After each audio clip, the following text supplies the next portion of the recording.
दोस्तों नमस्कार। UGC net के परीक्षा में एक टॉपिक है भारतीय दर्शन, Indian logic and Indian philosophy. ये एक ऐसा टॉपिक है जहां से आपके 3 से 5 प्रश्न बनने की संभावना प्रबल होती है, यानी आप अपना 6 से 10 अंक सुनिश्चित कर सकते हो इस यूनिट को पढ़ लेने से। इसमें क्या पढ़ना है वो आज मैं आपको बताऊंगा। असल में भारतीय दर्शन की जो उत्पत्ति है ये संस्कृत से हुई है, यानी जो वैदिक हमारी संस्कृति थी, हमारी जो प्राचीन संस्कृति है, पठन पाठन का जो सिस्टम है, वो उस समय कैसा था, आज से 2500 साल पहले, 3000 साल पहले, उसके बारे में इस टॉपिक में आपको पढ़ना है। तो सबसे इंपॉर्टेंट इसमें जो है वो है ज्ञान प्राप्ति के साधन, यानी मीन्स ऑफ नॉलेज।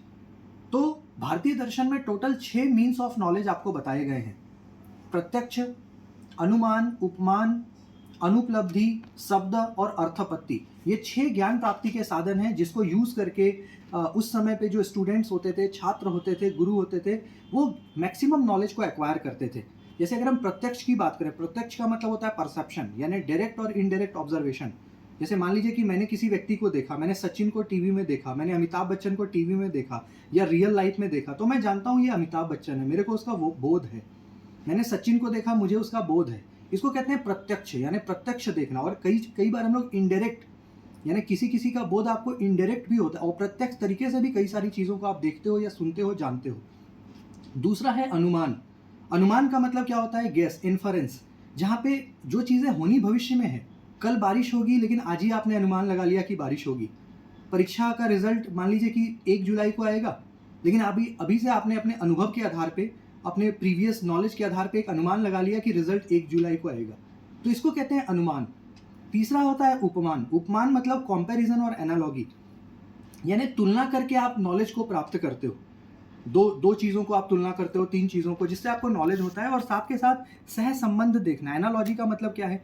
जैसे आपको मान लीजिए कि जानवर के बारे में पता है कि जानवर के 4 पैर होते हैं, तो वो कोई सा भी जानवर हो, आप बता सकते हो कि जानवर है मतलब 4 पैर होगा। कोई इंसान है, उसका 2 हाथ होता है, 2 पैर होता है, 2 कान होता है। तो कोई भी इंसान हो, चाहे वो राम हो चाहे श्याम हो, उसके ये फीचर्स कॉमन होंगे। तो एनालॉजी के माध्यम से भी हम मैक्सिमम नॉलेज को एक्वायर करते हैं। चौथा होता है अर्थपत्ति, यानी पोस्टुलेशन, derivation from circumstances. It means जो पहले किसी के साथ हो चुका है।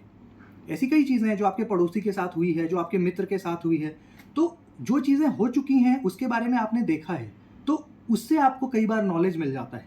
किसी ने आग में हाथ डाला, उसका हाथ जल गया, तो आपको जरूरी नहीं कि आप भी आग में हाथ डालो तो आपको पता लगेगा कि आग जो है वो जल जाता है हाथ हमारा। आप पहले से ही सतर्क हो जाओगे। तो अर्थपत्ति। फिर होता है एक अनुपलब्धि। अनुपलब्धि का मतलब क्या होता है? जब कोई चीज़ आपके पास ना हो, मेरे पास धन नहीं है तो मुझे धन का महत्व पता हो जाएगा। कोई मान लीजिए कि अनाथ है, किसी के माता पिता नहीं है, तो उसको माता पिता का महत्व पता है। अनुपलब्धि, यानी जो आपके जीवन में नहीं होगा उसका ज्ञान आपको नेचुरली, प्राकृतिक तरीके से हो जाएगा। और लास्ट है शब्द। शब्द मतलब टेस्टिमनी, यानी वर्ड्स। जो शब्द हैं वो तो ज्ञान प्राप्ति का सबसे बड़ा साधन है। यानी जितना ज़्यादा वर्ड का स्टॉक आपके पास होगा, जितने शब्द आपके पास होंगे, उतनी अंडरस्टैंडिंग आपकी होगी।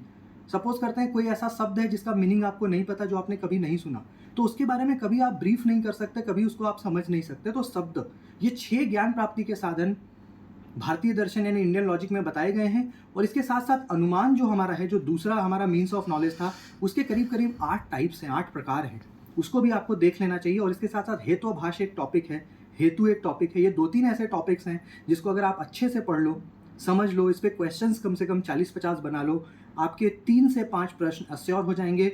और मैं आशा करता हूँ कि आपका इस बार जो जून वाला नेट जेआरएफ है, आप उसको क्वालिफाई कर लें और उसके बाद आप प्रोफेसर हो जाएं, आपका पीएचडी हो जाए, ऐसी मैं कामना करता हूँ। धन्यवाद।